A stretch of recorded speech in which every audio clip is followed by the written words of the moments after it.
Ajaratas on armutult edasi liikunud, sest õigushuviline hamster ärkas oma väikesest Red Bulli eelsest unest üles ja on otsustanud jälle jooksma hakata, sest see tundub olevat päikesepaisteliste ilmadega selline ilus trend, mis kodulinna tänavaid täitmas on. Meie aga naaseme paragrahvi erisaatega. Kuidagi nii on läinud, et esimesed salvestused paistab ei olnud piisavalt hirmutavad ilmarahva jaoks ja lubati väike ahvipoiss tagasi eetrisse. Nii et tuleb võimalust kasutada ja lugu edasi vesta. Oleme siiamaani, oleme on võib-olla tugev sõna selles mõttes, et ei ole siin põhjust enda tehtud teistele süüks panna, seega olen siiamaani heietanud mõtteid sellest, kuidas see Frankensteinilik moodustis nimega rahvusvaheline õigus muudkui tuleb ja läheb nagu Põhja-Tallinna laul. Ja oluliseks vast selliseks esimeseks ideeks on ikkagi see, et ilma nende suurepäraste riikide tahteta, kes rahvusvahelise õiguse vaatevinklist on nii selle loojad kui ka lõpetajad siis vast või hävitajad, kui niimoodi religioossemalt või paatoslikumalt väljendada, siis rahvusvaheliste otsuste õiguslik siduvus, olgu see siis riikide vahel või riikide ja muude rahvusvaheliste õiguste subjektide vahel, kelleni me loodetavasti peagi jõuame, on riigi tahe see kõige olulisem. Nüüd võib-olla sellise kiire kõrvalepõikena on oluline või mitte nii oluline, oleneb kelle käest küsida vast. Korraks peatuda sellel, et rahvusvahelist õigust mõjutab, aga ei muuda otseselt, enne kuni uut otsust pole vastu võetud. Riikide poliitilise tahte väljendajate muutus. Peaks siis niimoodi võib-olla, kui proovida seda inimkeeles seletada, sest vaatamata sellele, et muidugi päris õigusteadlased ütlevad, et õigus on ikkagi teadus ja eriti germaani õigus perekonnas ja sellise saksa õiguse retseptsiooni läbi teinud riikides on eriti oluline see, et enne ei tohi üks mitte õigusest rääkida, kuni ta õiguse salakeelt ära pole õppinud, aga ma olen rahapoiss ja võtan selle riski ja omast arust ma küll enam aiman seda salakeelt, aga olen juba õigusteaduskonnas saati olnud ka suhteliselt veendunud selles, et kogu seda gemüüset ei ole mõtet nüüd nii kosmiliseks ka ajada, vahest saab lihtsalt eesti keeles ka öelda. Aga riikide jaoks varem tehtud otsused, kui nad nendega sidunud on siduvad ka siis, kui riigis poliitiline võim muutub. Praktikas muidugi on mure selles, et ka mis saab siis, kui see uus võim otsustab, et tal on oma moraalikompass või tema jaoks rahvusvaheline õigus nii siduv ei ole, siis paraku praktilises elus, nii praktilises kui mida muuda, on kurb reaalsus see, et see on üks nendest kitsaskohtadest. Ehk siis me oleme tagasi selle Achilleuse kanna jutu juures, et kui kokkuleppe osapool otsustab oma osa mitte täita või kokkuleppest taganeda. Selle jaoks on 1969. aasta Viini rahvusvaheliste lepingute konventsioonis eraldi ilusti sätted ka olemas, mis muidugi siin ei maksa unustada seda, et Viini rahvusvaheliste lepingute konventsioon on ise ka leping, nii et need sätted kehtivad talle ka. Vähemalt nende riikide suhtes, kes on sellega ühinenud. Enamasti riikid väga ei taha sellega ühineda, sest nii-öelda see poliitiline idee on selles, et kui me ei ole sellega seotud, siis hüved jäävad ikka. Väike selline liugu laskmine teiste kulul, siseriiklikult õpitud, rahvusvaheliselt rakendatud, miks mitte. Aga see ei muuda neid rahvusvahelisi kokkuleppeid või riikide vahel kehtivaid norme olematuks. Me võime riigina või subjektina siis laiemalt piirata oma kohustusi õiguse vaatevinklis. Me võime neid endale juurde võtta. Me võime otsustada, et me ei taha ennast mingite kohustustega siduda. Rahvusvahelisel areenil muudab see mängu selle võrra, et kui siseriiklikult peale seaduse vastuvõtmist on teoorias vähemalt seadus täitmiseks kohustuslik, siis praktikas võite ise uudistest lugeda, kuidas meil nende seaduste rakendamisega läheb. Aga taaskord, väga harva kuuleme me seda, et keegi läheb püünele ja ütleb, et õigus on surnud. Elagu õigus. Enamasti nad ütlevad, et siin tuleb diferentseerida. Nagu õpetati potentsiaalseid tulevasi Tallinnas õppinud juriste omal ajal õiguse entsüklopeedia loengus, kus hiljem eksamil teisele õppejõule pidi rääkima natuke teist juttu, sest tuli välja, et ta ei olnud esimese õppejõu jutuga väga nõus, aga siis oli juba hilja. Umbes nagu rahvusvahelisel tasandil, et kui sa oled ikkagi juba allkirjaks andnud, siis natukene peab ikka täitma ka. Päris nii ei ole, et tuled kohale ja ütled, et mina olin paugu otsas, kui puu käis ja ei ole mina sellest teadlik. Aga eks see ole selline keerukas riigi esindamise võitlus, et erinevad inimesed saavad oma kohustustest erinevalt aru.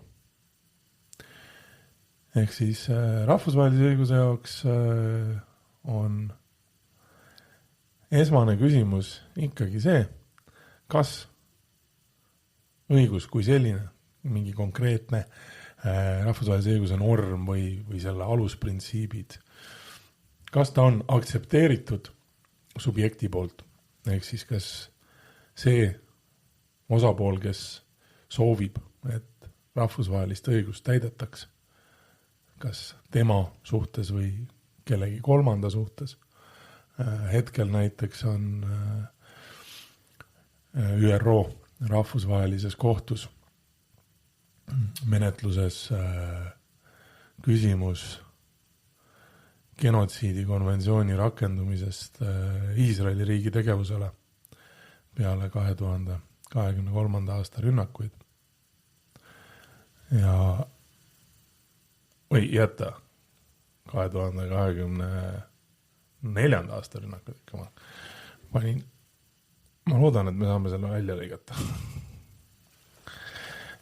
et võtame algusest peale, et Iisraeli ÜRO rahvusvahelises kohtus on menetluses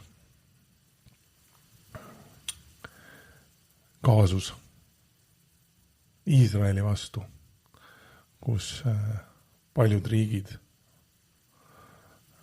on ühinenud Lõuna-Aafrika Vabariigi pöördumisega rahvusvahelisse kohtusse, et käsitleda Iisraeli tegevust ja selle õigusliku raamistiku ÜRO genotsiidi ennetamise konventsiooni valguses. Ehk siis siin on küsimus mitte lihtsalt selles, kas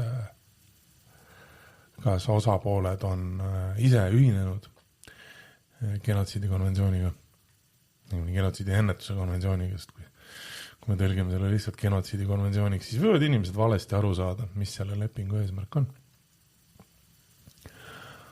aga kohtu jaoks on küsimus ka selles, kas nendel riikidel, kes sooviksid ühineda Lõuna-Aafrika Vabariigiga kaasuses Iisraeli vastu, oleks potentsiaalselt põhjust olla selle vaidluse osapool, ehk siis kas nad omavad õigussubjektsust ja seost asjaoludega, et saada vaidluse osapooleks. Siis siin rahvusvahelise õiguse vaatevinklist on küsimus selles, et riigid ise loovad õigust, aga riigid ise ka kehtestavad seda teineteise suhtes. Ja rahvusvaheline õigus ei saaks eksisteerida ilma, et selle subjektid selles ei osaleks. Siseriikliku õigusega sama lugu, kuigi siin erinevus on selles, et siseriiklikult me saame loota politsei peale või peaksime saada loota politsei peale või riigi jõustruktuuride peale, kes siis jõustaksid õiguskorda ja tagaks selle kehtivuse. Aga eks elu on karm ja ebaõiglane ja praktika näitab, et teatud olukordades õigus kehtib rohkem kui mõningates teistes olukordades. Aga see on hoopis teine lugu. Nüüd paistlik oleks jõuda selles eklektilises sõnadesupis nüüd ideeni sellest, et kus kohas see rahvusvaheline õigus tuleb. Siseriikliku õiguse puhul on meil enamasti paigas õigusloome kui sellise protseduur. Kui see on näiteks põhiseadusel põhinev õiguskord, siis on põhiseadus see suurepärane dokument, mis räägib meile, kuidas teda ennast rakendada ja kuidas siis põhiseadusest tulenevaid õigusi ja kohustusi tagada. Meil on seadusandlik võim ja meil on täidesaatev võim ja meil on kohtuvõim ja siis meil on igikestev vaidlus seda üle, et kes keda kontrollib ja miks. Rahvusvahelisel tasandil, nagu paraku juba läbi on käinud, ühtset seadusandjat ei ole. See on puudujääk. Meil ei ole parlamenti, nii-öelda siis maailma parlamenti. Ajalooliselt on küll akadeemilises kirjanduses, näiteks seda sama ühinenud rahvaste organisatsiooni hellitavalt kutsutud inimkonna parlamendiks. On õigusteadlasi, tuleb hetkel ette selline nimi nagu professor Bardo Fassbender, kes on kirjutanud sellest, kuidas ühinenud rahvaste organisatsiooni põhikirja, hartat, rahvusvaheliste kokkulepetega on see ilus asi, et heal lapsel mitu nime, kohati isegi 20 nime. Kui mu mälu mind ei veta, siis auväärne Sir Arnold McNair, Lord McNair, oma rahvusvaheliste lepingute traktaadis loetleb üle 100 erineva nimetuse, mis tema pikas praktikas talle kui rahvusvahelise õigusega tegelevale juristile, muuhulgas kui mu mälu mind samuti ei veta, siis oli teguga Euroopa Inimõiguste Kohtu esimese presidendiga. Nii et igati auväärne ja lugupeetud õigusteadlane Ühendkuningriigist. Aga jah, tema loetleb seal näiteid sellest, kuidas rahvusvahelisi kokkuleppeid tituleerida saab. Ehk siis sellist parlamentaarset organit meil ei ole. Lähim, mis meil on pakkuda, nagu ühes legendaarses telesaates öeldakse, siis parim, mis ma saan pakkuda, on nii mõnelegi ka meie kodumaal väga südamelähedane Euroopa Liit. Nüüd taaskord järgnev ei ole Euroopa Liidu kriitika. Minu mõelest on tegu igati vajaliku organisatsiooniga, kellel on selline tuleb ja läheb või võib-olla ka igikestev väike identiteedikriis vahepeal, et nad tahaks aina laieneda, aga siis ei suudeta siseringis kokkuleppele jõuda, et kuhu laieneda ja miks laieneda, aga majandusorganisatsioonina, nagu nad algselt mõeldud olid, et nagu noored gängsterid Kopli tänavatel ütlevad, šuufeldada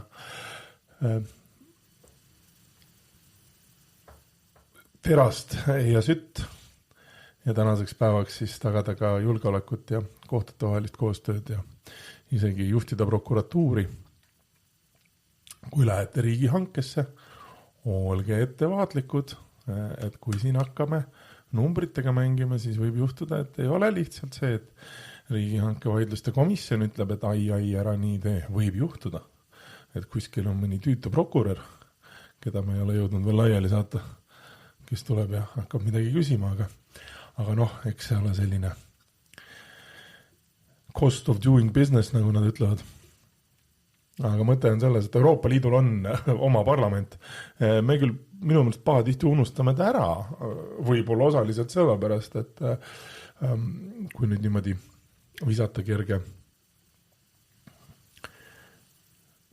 promokinnas Euroopa Parlamendi saadikutele, siis seal aluslepingutes on natuke midagi kirjas selle kohta, et mis need Euroopa Parlamendi saadikud tegema peaksid ja jällegi mulle jäi sealt silma, et üks osa nende tööst, mida neil kindlasti on palju ja seda tuleb väga aktiivselt teha, nii siin kui sealpool Brüsselit,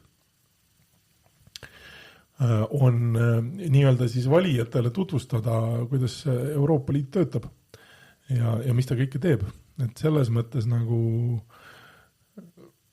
peaks mainima, et iga kord, kui kuskil meedias tuleb jälle uudis selle kohta, et üks või teine Euroopa Liidu õigusakt tuli väikesele Eestile üllatusena, siis ma omalt poolt soovitaks, et üllatuste vältimiseks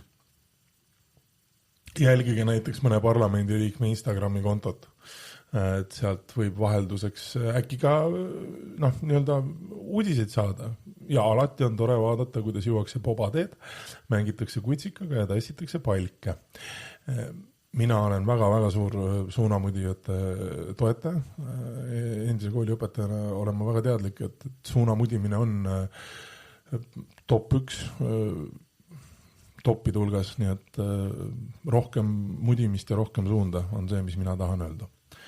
Et ise ma küll ei oma ei suunda ega ka oska mudida, aga ma olen kindel, et maailm ja mõnda on täis vapraid eeskujulikke suunamudimise mudijaid, kes oskavad meid kõiki õpetada. Nii et regionaalselt jah, on organeid, kes nii-öelda saavad ühel või teisel moel olla, kas neid võrdsustatud, aga tõstetud esile kui nii-öelda laiemad haaret omavad õigusloojad. Aga praktikas on Euroopa Liidul au ja privileeg olla võrdne võrdsete seas. Nii et soovin neile jõudu jaksu ja kõige paremat nende tegemistes, nii et kui me võrdse palga direktiivi ei saa, siis saame mõne muu direktiivi, ei maksa üldse muretseda. Mina isiklikult väga igatsen banaani direktiivi, sest et ma olen tänase päevani veendunud, et ma kahtlustan, et banaanid minu külmkapis ei ole väga standardsed, nii et selles mõttes ma loodan, et millalgi tullakse mulle sellega appi. Ja teine võib-olla praktiline probleem lisaks sellele, et meil ei ole otseselt maailma parlamenti, kes saaks tulla ja öelda, et kuulge kutid, et nüüd oleks vaja nii või naa teha. Selle ÜRO-ga, muide, tulles härra Fassbenderi jutu juurde korra tagasi, enne kui ma siin minu diagnoosiga aju lõplikult ära laguneb, siis jah, härra Fassbenderi mõte oli selline, tegu ikkagi Saksamaa õigusteadlasega, et ÜRO hartas võib näha selliseid konstitutsioonilisi jooni, kuna ÜRO tõesti ühendab enamust maailma riike. Mõned ei ole liikmed, mõned on mõned on vaatleja liikmed, aga nii-öelda teoreetilisel tasandil tõesti saab rääkida suhteliselt laiast maailma konsensusest, aga noh, siit tulebki see väike miinus, et nii-öelda seadusandliku organi mõistes oleks vaja, et ta ikkagi saaks otseselt mõjutada kõiki maailma riike. Aga noh, kui me kaardi peale vaatame siis või uudistesse, siis meil on natuke see keerukas praegu välja mõelda teatud regioonides, et kui palju riike ja kus ja eks ta ole selline fluiidne konstruktsioon, nagu mõni ütleb, et kuigi suveräänsus on siin, et jääda, on see, mis ma arvan, on ikkagi taaskord vajalik meelde tuletada.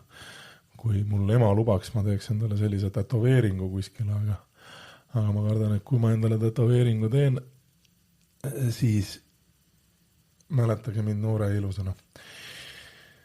Või ärge mäletage, see ei ole ka praegu absoluutselt oluline. Aga see mõte iseenesest nagu õigusteaduslikult ei olegi üldse nii obskuurne ja kui teile see huvi pakkus, siis professor Fassbenderi artiklite ja raamatutega saab väga edukalt online'is ka tutvuda, nii et see mõttekäik, kusjuures minule tundub olevat väga selline hea raamistik konstitutsiooniõiguses mõtlemise huvilistele, et tema argumentatsioon tugineb ikkagi väga tugevalt sellisele klassikali ja selle Saksa konstitutsiooniõiguse ideele, et kui me näeme seda hartat kui siis nii-öelda põhiseadust, siis hartast tulenevate printsiipide alusel peaksid riigid siis omavahel suhtlema. Noh, ÜRO üks alusprintsiipe on siseasjadesse mitte sekkumine. Artikkel 2 lõige 7. Et me austame üksteise suveräänsust, aga noh, muidugi praeguses geopoliitilises olukorras on sellest natuke naljakas rääkida, arvestades seda, et suurimad probleemid geopoliitiliselt tulenevad otseselt ÜRO Julgeolekunõukogu liikmetest, siis ma kahtlustan, et praegu läheb vähemalt 2 sõrme viskit igal diplomaadil, kes tuleb rääkima sellest, kuidas ÜRO Julgeolekunõukogu on rahvusvahelise rahu ja julgeoleku garant, et praegu vast on ta ohu garant suuremalt kui julgeoleku ja rahu garant, aga nii ta läheb. Ajaratas käib ringi. Ja teine asi, mis siis lisaks parlamendi puudumisele võib-olla siin enne allikatesse süvenemist on paslik ära märkida, on see, et kuna meil seda ühisseadusandjat ei ole, ehk siis me ei saa rääkida sellisest võimude delegeerimisest otseselt, ehk siis riikide tahe on vaba. Noh, vast muidugi saab alati teha selle legendaarse nalja, et mõned riigid on nii sõltumatud, et neist põhimõtteliselt mitte midagi ei sõltu. Mis tänapäeva maailmas on minu tagasihoidliku arvamust järgi relevantsust kaotav nali, sellepärast, et lähiajaloo sündmused näitavad meile ka seda, et väikeste riikide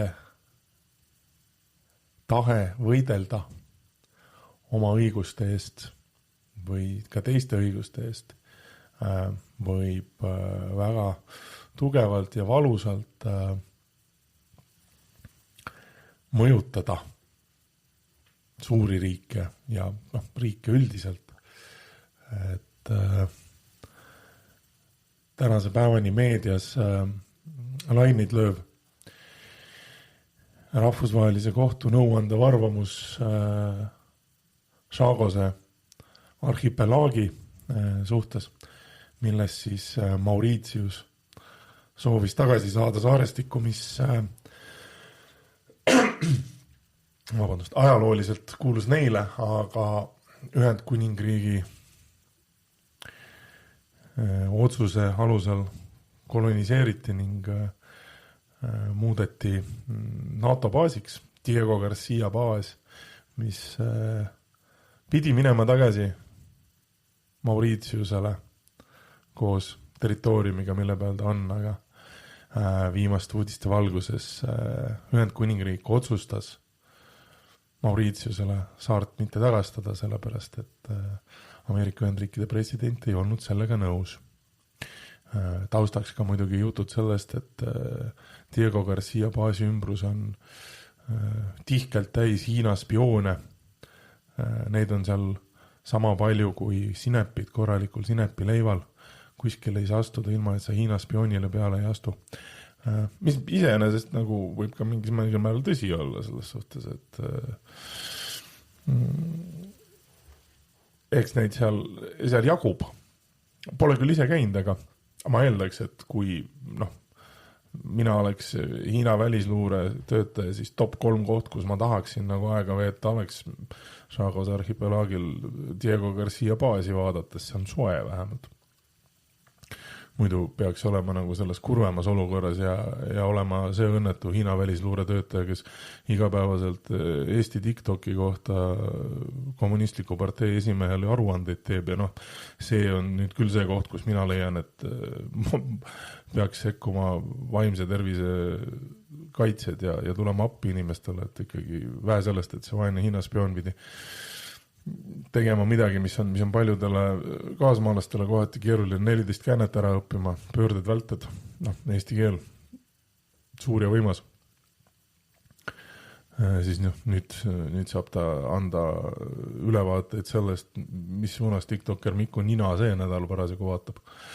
Aga ma kaldun siin kõrvale, väga vabandan, lihtsalt korraks tekkis mõte, et kuna meil siin tänapäeval räägitakse õigustest, nende andmisest ja võtmisest ja tagasi nõudmisest, siis minu meelest meil on väga hädasti vaja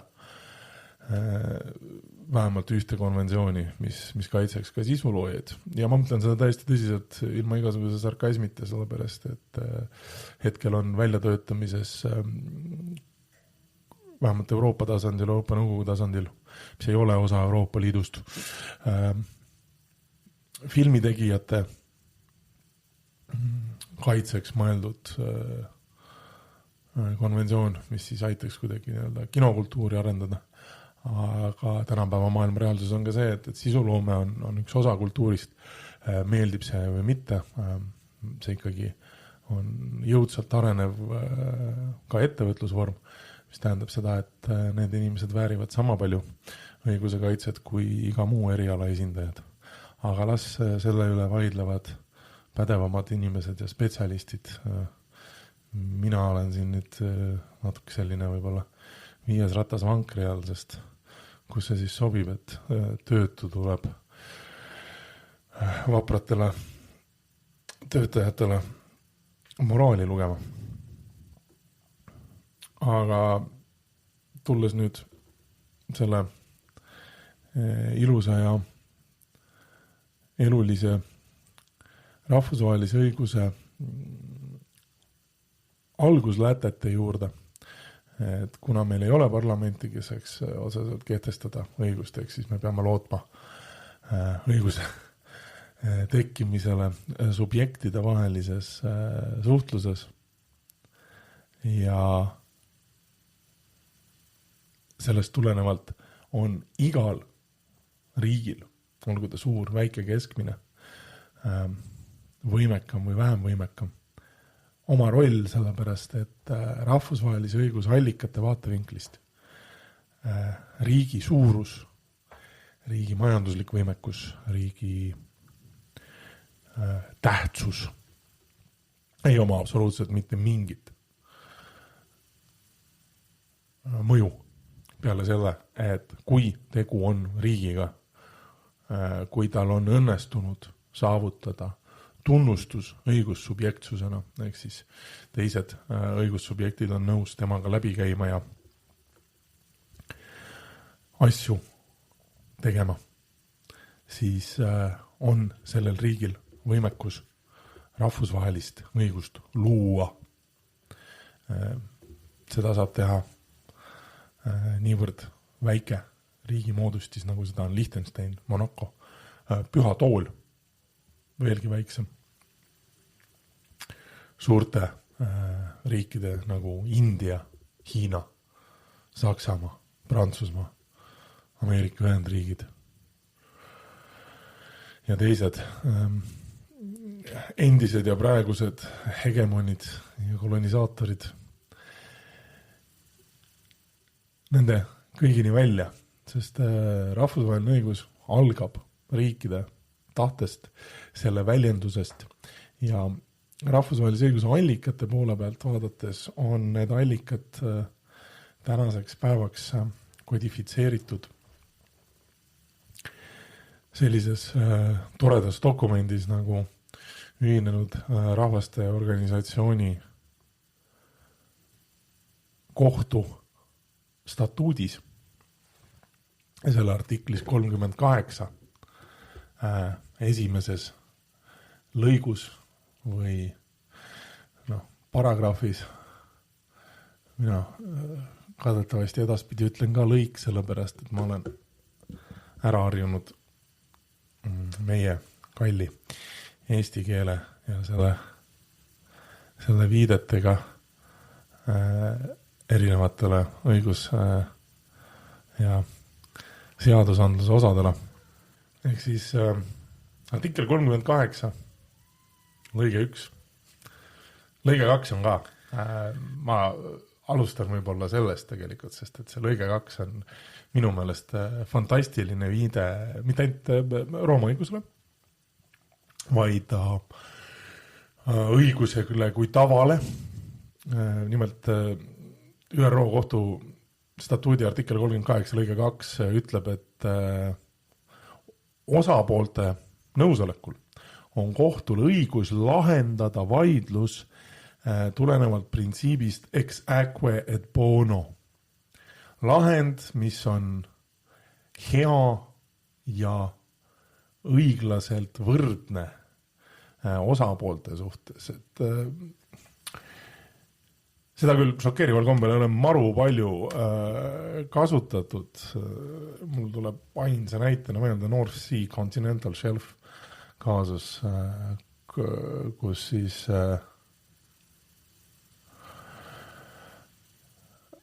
osariigid lasid kohtul põhimõtteliselt välja mõelda merepõhja piiritlemise ja mõõdistamise reeglid või need nii-öelda paika panna erinevatest lähenemistest tuginevalt kohtu arvates kõige parema õiglasema, aga tegu oli Skandinaavia riikidega ka, nii et neile meeldib siin omavahel sõbralikult läbi saada. Aga mis teeb minu arvates selle teise lõigu omamoodi selliseks austusavalduseks tavaõigusele ja erinevatele õigustraditsioonidele on see, et arvestades asjaolusid, et selle allikate loetelu algne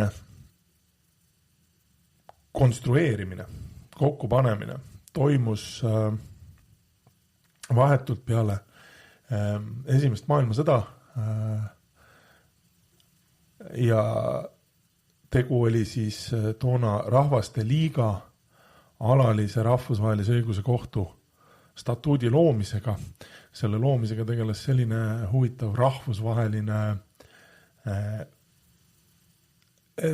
valitsuste väline organisatsioon, maakeeli oleks lihtsam öelda laia haardega MTÜ, nagu rahvusvaheline juristide komisjon, International Committee of Jurists, mis tegutseb tänase päevani. Mul on olnud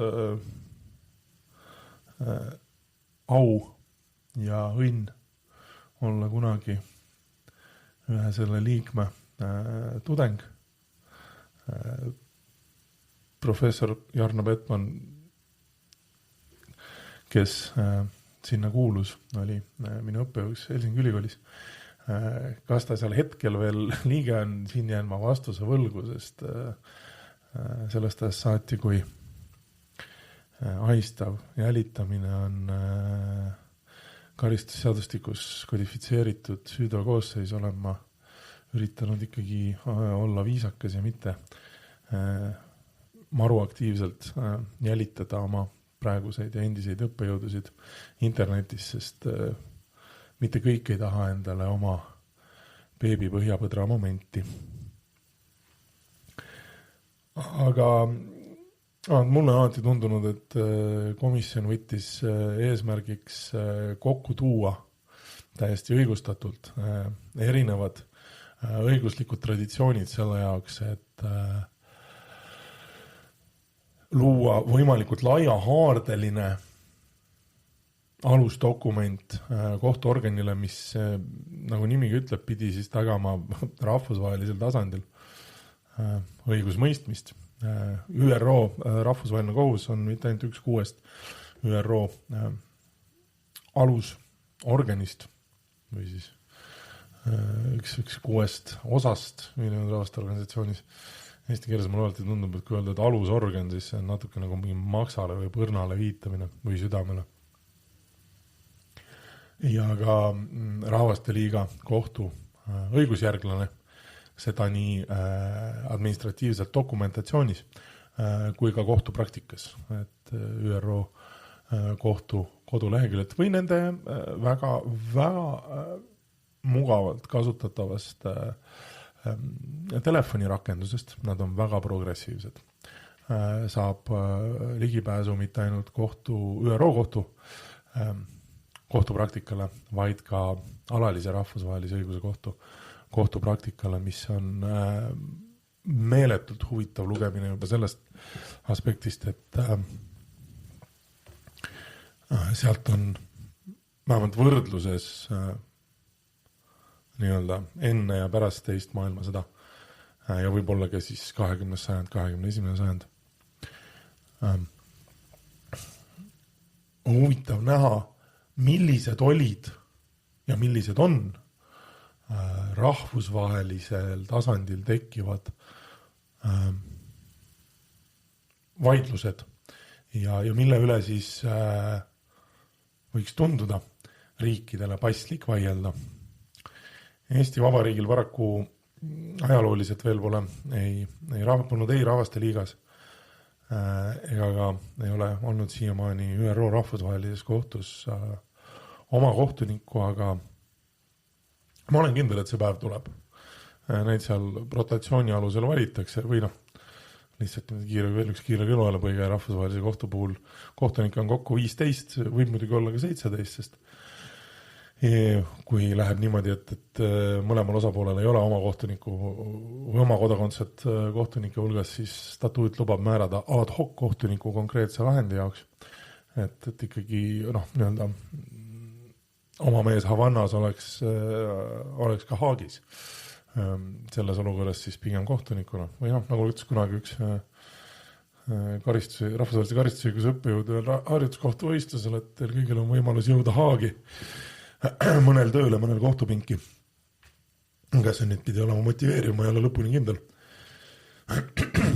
Vabandust, aga Briti huumor.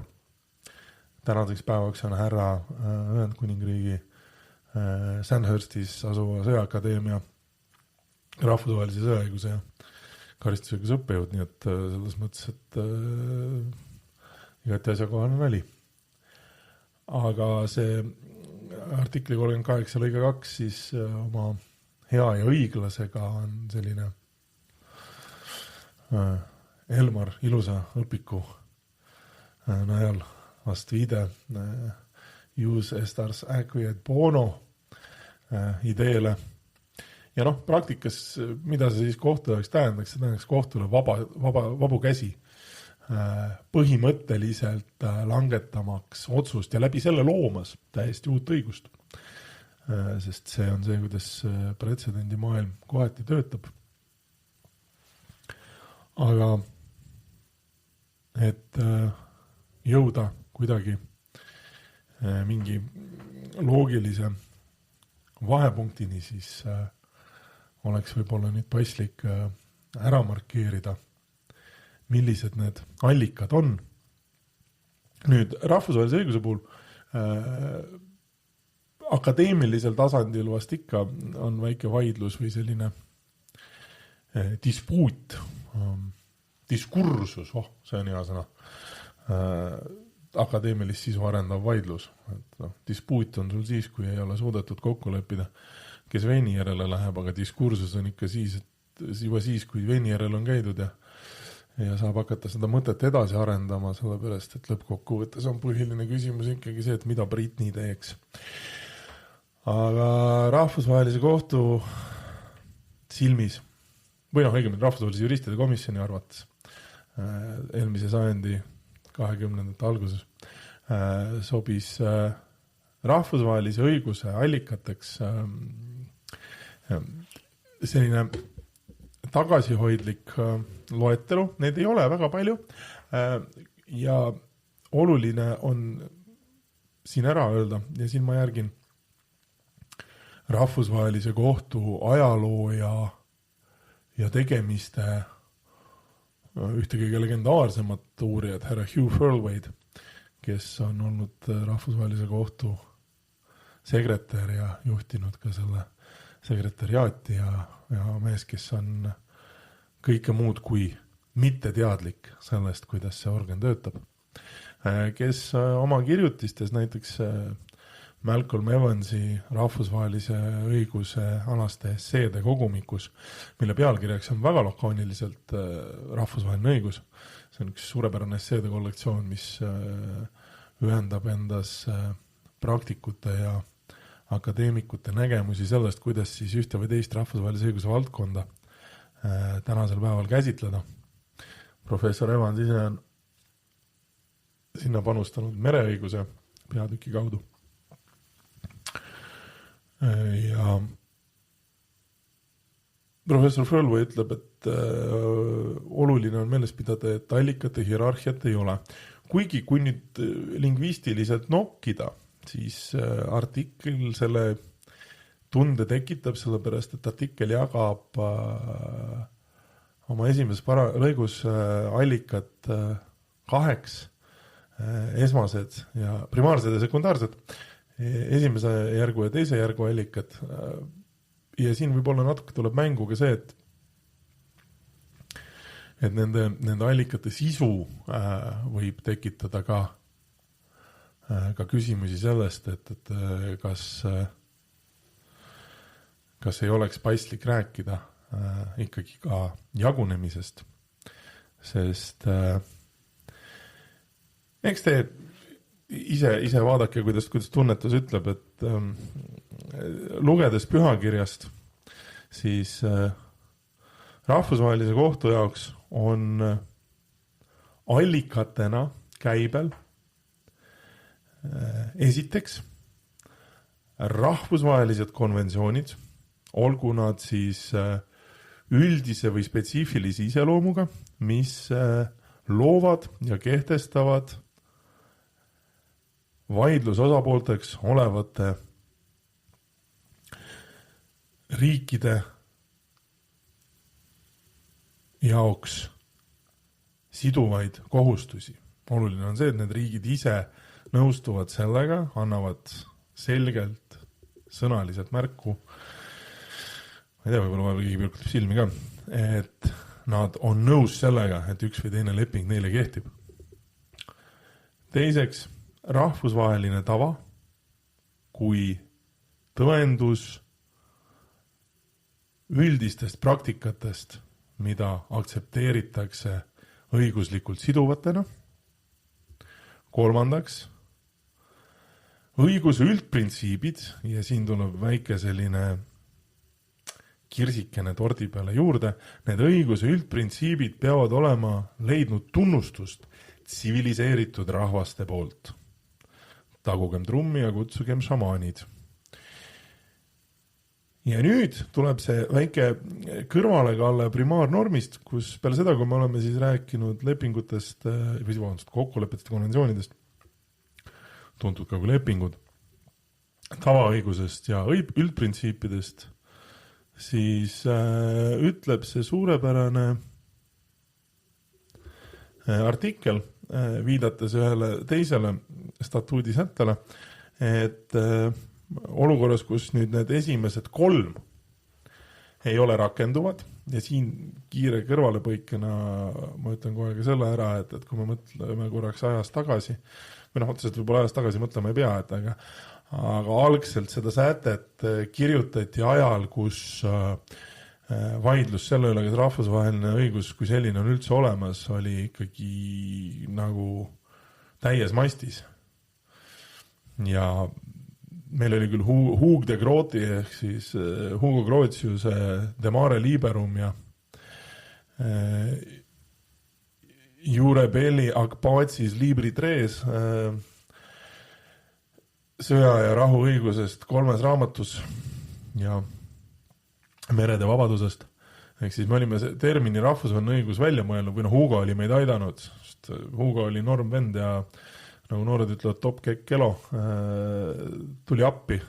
Me küll jätame siinkohal kõrvale diskussiooni selle üle, et kui palju Hugot mõjutas vajadus oma tööandjale Hollandi Ida-India kompaniile luua argumente, et Hollandi kuningas või madalmaad siis nii-öelda tuleks ja ütleks mulgas Hispaania armaadale ja UK mereväele, et tõmbame nüüd normiks ja laseme meie poistel ka seal India kandis väikest viisi businessi teha. Aga see on praegu selline teisejärguline. Aga igatahes, kuna meil ei olnud veel täielikku konsensus selle üle, kas õigus ja kui siis rahvusvaheline, siis see otse loomulikult tekitas selle olukorra, et me olime lepingutest kuulnud, aga nad olid enamasti sellised kahepoolsed ja keskendusid sellistele lihtsamatele küsimustele stiilis ära noti minu kodanikke minu piirialas või ole nüüd tore ja maksa vahepeal väheke maksu ka tead või maksa mõni kanalitasu, nagu näiteks Kiili kanalitasu või mõne muu meretee kasutamise tasu. Aga selliseid laiemaid konventsioone nagu tänapäeval me veel ei ole nii kaugele jõudnud etteruttavalt, nagu ütlevad progressiivsed Ameerika koomikud foreshadowing, varju heites tulevikule. See kõik muutub väga-väga drastiliselt minu arvates peale seda, kui alaline rahvusvaheline, see õiguse kohus rahvaste liiga juures langetab 2 hästi olulist lahendit või jõuab 2 olulise lahendini. Esimene oli eelmine kord mainimist leidnud Wimbledoni kaasus, kus vaidluse all oli selle sama Kiili kanali kasutamine ja suveräänse Saksamaa õigus niivõrd kuivõrd öelda, kes tema territooriumi läbib või mitte ja teiste lepingu osapoolte õigus öelda Saksamaale, et pacta sunt servanda, bro. Aga palju rohkem, vähemalt minu suguse tühisuse tagasihoidlikul arvamusel mõjutas kogu seda tegevust 4 aastat peale Wimbledoni lahendit 1927. aastal langetatud otsus aurulaev Lootuse, SS Lootses kaasuses. Et see on ka, see on, ma arvan, sama oluline lootus, kui praegu paljusid televaatajaid mõjutav valge lootus, aga seal olid omavahel madistamas, piikeristamas sellised põlised piigeristajad nagu Prantsusmaa ja Türgi, kus kiire selline vahepeala juhtus selline kurb lugu, et avamerel põrksid omavahel kokku 2 aurikut, prantslaste Lootos ja türklaste Boskuur. Türklastel üldse ei vedanud, sest neile sõideti sõnades mõttes külje pealt sisse ja laev upus ära. Pääses kapten. Ajalooliselt võib kohe öelda, et seal oli nagu vähe drastilisem olukord, kui selle Itaalia kapteni siselaeva pealt jooksu pani, et siin lihtsalt kapten oli küll lõpuni, aga tema jäi ellu. Ja kui siis kapten, kus nende pääsenud meremeestega nii palju, kui neid seal oli,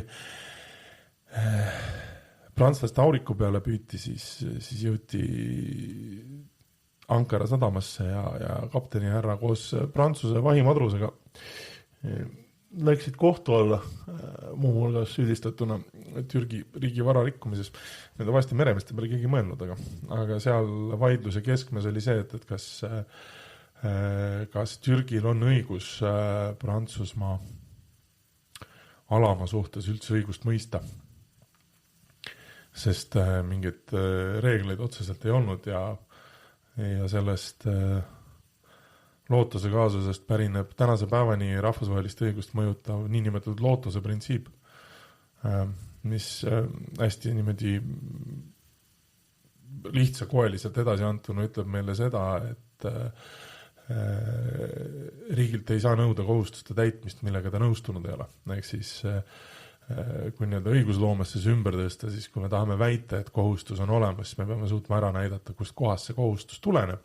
Ja kuna tegu on rahvusvahelise õigusega, siis ei piisa lihtsalt sellest, et me suudame ära tõendada kohustuse kui sellise olemasolu, me peame suutma ära tõendada selle kohustuse olemasolu konkreetse subjekti jaoks. Ja selle valguses on tänase päevani rahvusvahelise kohtu statuudis ülevõetuna rahvusvahelise alalise õigusmõistva kohtu statuudist selline tore lisa, et kui me siis, nagu enne öeldud, ei suuda tuvastada ei üldist ega spetsiifilist kokkulepet, tavaõigusnormi ega ka õigusüldprintsiipe, mis meid kuidagi juhendaks selles, et mis, kus ja millal, siis saab rahvusvaheline kohus, kui nüüd ikkagi vaidlus läheb edasi, osapooled on kohal ja nagu seenemüüja Helsingis nõuavad we want international law right now, siis peab rahvusvaheline kohus ju midagi ütlema. Mina isiklikult jällegi mõtlen, et kui see oleks selline ilus rahvaste liiga aeg ja seal istuks näiteks Dionisio Ancelotti, legendaarne Itaalia õigusteadlane, siis temal oleks paslik selle nõudmise peale avada väike pudel Bonissimo viinot ja öelda, mis kuusi? Kolleegid, there is no law. There is no law. Nagu ütles kunagi üks Pakistani juuratudeng Eesti juuratudengitele rahvusvahelisel harjutuskohtu võistlusel väites, et Eesti tiimi liige olla seda väitnud kaasuse kohta, mille me vaidlesime ja ta tuleb välja there is law ja siis ta rääkis loost väidetavalt. Me kahjuks küll kaotasime selle raundi, aga väga lõbus oli sellegi poolest. Sest meil ei tulnud appi ka kaks sellist olulist asja nagu õiguspraktika, ehk siis siin on mõeldud siseriiklikku õiguspraktikat, millele kohus saaks siis tugineda kui teed rajavale pretsedendile, sest rahvusvaheline õigus, eriti just siin selles mõttes kohtumõistmise ja õigusmõistmise poole pealt, on ikkagi selline segu kontinentaalsest ja anglo-Ameerika õigussüsteemist. Nipet-näpet 1,2, ehk siis siin on vastavalt tribunalil need reeglid ka erinevad, näiteks Jugoslaavia ja Rwanda tribunalide protseduurireeglite loomise juures oli üks põhilisi vaidlusi muu hulgas täiesti põhjendatud minu meelest selles, et kuidas mõista tõenduskoormust ja seda, et mis on siis nii-öelda see standard asitõendite siduvuse kohta Anglo-Ameerika juristid olid harjunud beyond reasonable doubt standardiga küsimus sellele, et mis siis võiks ära veenda, nagu ütles kunagi legendaarselt HLA Hart tavalise mehe Claphami bussis. Ja siin muidugi teisipidi oli siis küsimus kontinentaalõiguse juristidele selles, et kuidas tagada võimalikult läbipaistev ja selge süüteokoosseisude sõnastus, mis osadele Anglo-Ameerika kolleegidele võib-olla võis tulla ka natuke üllatavana. Aga tänaseks päevaks on meil suurepärane näide koostööst Rooma statuudi näol, ehk siis rahvusvahelise kriminaalkohtu alusdokumendiga. Ja neid siseriiklikke praktikaid peaksid siis praktikas teadma härrased ja prouased kohtunikud ise. Hetkel rääkides soolisest võrdsusest, siis on Ühinenud Rahvaste Organisatsiooni kohtul seis suhteliselt hea, neil on olnud ka lausa 2 naispresidenti, esimene oli Ühendkuningriigist, teine oli Ameerikast. Ja nüüd puusalt tulistades, viimane kord, kui ma vaatasin, peaks neil olema hetke seisuga vähemalt 3 naiskohtunikku, võib-olla isegi 4. Aga minu mälu oli kõige rohkem naiskohtunik või see selline balanss, kõige paremini naisterahvaste kasuks on rahvusvahelised kriminaalkohtus ja teisel kohal peaks olema ÜRO mereõigustribunal, nii näljaks kui see ei kõla, aga see on nüüd selline aastakene vana andmestik, võib-olla peaks ikkagi minema üle trollima rahvusvaheliste kohtute ja tribunalide koduleheküljed, aga ütleme siis nii, et läheb hästi soolisel võrdõiguslikkusel, sest see võttis muidugi meeletult palju aega, esimene naiskohtunik valiti ÜRO rahvusvahelisse kohtusse 2002. aastal vist või natuke mõned aastad varem. Presidendiks sai ta küll igatahes 2003. Lihtsalt nii, et kui kellelgi peaks huvi olema, millega inimahv vabal ajal tegeleb, siis ega ta millegi muuga nagu ei tegelegi, kui guugeldab rahvusvahelisi kohtuid, Jan Utapat ja õnneks mul on 2, nii et ühe peal saab magada ka. Aga siis, kui nüüd ei ole kohtulahendeid ka või näiteks otsustavad kohtunikud, et tead mis, see siseriiklik õigus, siin võib-olla mõnele riigikohtunikule tuleb tuttav ette või ka juristile, miks mitte, aga riigikohtunikud on pidevalt vastu päide jalgu sellest. Et meil on siin vahepeal perioodiliselt siseriiklikul tasandil tõusetub see suurepärane diskussioon sellest, et kas Eesti Vabariigil on vaja põhiseaduslikku kohust, konstitutsioonikohust eraldi, et kus oleks siis nii tugevad konstitutsiooni eksperdid, kes suudavad ka välja mõelda, et kuidas see konstitutsiooni alusel langetatud kohtuotsus rahvusvaheliste lepingutega kokku käib, siis seal perioodiliselt keegi rahvusvahelise kohtuniku ametikogemusega meesterahvas tuletab ikka meelde, et hoopis erinevad süsteemid on ja see siseriiklik õigus on muidugi tore, aga kui ikkagi rahvusvahelist kogemust ei ole, siis ikka ei saa siin nagu niisama välja mõelda puhtalt riigikohtuniku kogemuse pealt, et kuidas mingit rahvusvahelist lepingut langetama peaks, et siin oleks vaja ikka vähemalt aastakese Strasbourgis kohtupingis istuda. Kohtunikuna, vabandust, see on nüüd oluline täpsustada, sest samas ma olen rohkem kui kindel, et Imre Araksel on päris mitu head ideed selle kohta, kuidas Krõms paremaks teha. Assar Paulusel ka kindlasti, kui me talt küsime, aga kahjuks keegi ei küsi, samas Taavi Libe saade on tagasi ja tulevik tundub helge. Ja kui me siis nüüd oleme vaadanud seda kohtupraktikat, sest meil ei ole rahvusvahelisi lepinguid, meil ei ole tava, meil ei ole õiguse üldprintsiipe, mis on aktsepteeritud tsiviliseeritud rahvaste poolt. Meil võivad olla mõned, mis on aktsepteeritud barbarite poolt, aga mis asja?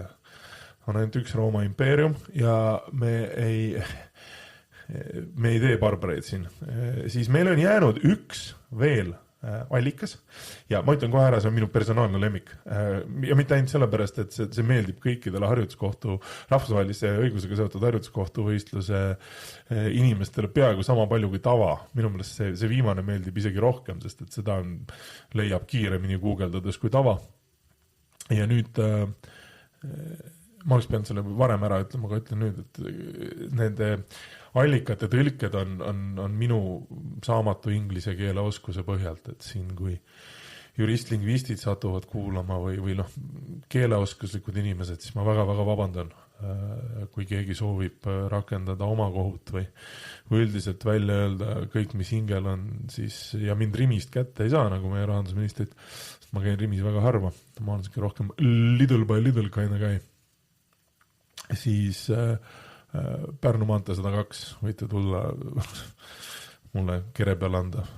Mul on küll suhteliselt nagu laialivalgu kere, aga ma võtan kogu kriitika omaks. Aga naastes viimase allika juurde, siis juba ülikoolis saati suur fänn, on kohtul võimalik tugineda erinevate rahvuste kõrgelt kvalifitseeritud publitsistide õpetustele ja publikatsioonidele kui sekundaarsetele meetmetele õiguse tuvastamiseks. No inglise keeles on see lause lõpeb as subsidiary means for the determination of rules of law. Mitte segamini ajada selle legendaarse Euroopa Liidu poolt ihaldatud kontseptsiooniga the rule of law, mille kohta briljantse essee, ma ütlen seda täiesti tõsiselt ja minu meelest ühe esimestest, kui mitte nagu öeldakse North American Thinkers Redditis The Seminal Threadis, on kirjutanud selline mees nagu Brian Z. Tamanaha, kelle nime ma vist valesti arvasin, Tamanaha, iidne Kesselaiu vend ja muidu selline Korsakoviga Lätis käia. Aga professor Tamanaha essee On the Rule of Law, kui juhtub kuulama mõni alustav juuramagnaat või paragrahviparm, kes plaanib õppida õigusteadust, siis isiklikult panen käe südamele ja ütlen, et kui mina oleks professor Tamanaha esseed saanud lugeda esimesel kursusel, ma oleks professor ilusat õpiku teisest poolest palju rohkem aru saanud. Aga mis ära teed, tagantjärgi tarkus. See on tõesti fantastiline selline lakooniline ülevaade sellest, kus kohast vähemalt ideede tasandil on tulnud püüdlus selle poole, et riigina või kuidagi et kogukond, kes ennast defineerib ühtsena, püüdleb mitte ainult poliitilise valitsemisvormi, vaid ka õiguse poole.